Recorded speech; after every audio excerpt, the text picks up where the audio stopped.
it's actually happening in the brain, but during times in modern life, it often fires during social situations rather than physical danger like it used to do. And once the brain labels something as a threat, the mind tries to resolve it by thinking about it on a repeated basis. But instead of solving the problem, the repeated thinking strengthens the emotional reaction.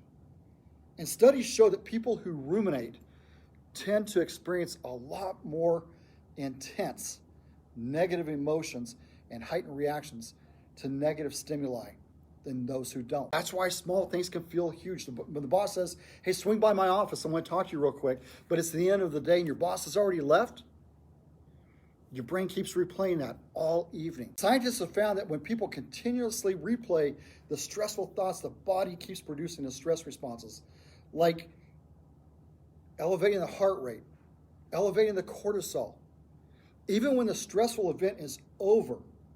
So the body doesn't just react to reality. It reacts to the story that the mind keeps telling itself. Many of you have spouses, maybe they travel on business, and maybe the phone call that evening doesn't go quite the way it was, or maybe you hear laughter in the background, and your brain begins to build those things together and put 1 and 1 suddenly equals 5, and you catastrophize on it.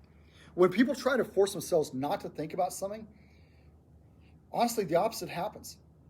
Psychologists call this the ironic process effect. When you try to suppress a thought, the brain monitors for that thought to make sure it doesn't appear, which ironically makes it appear even more.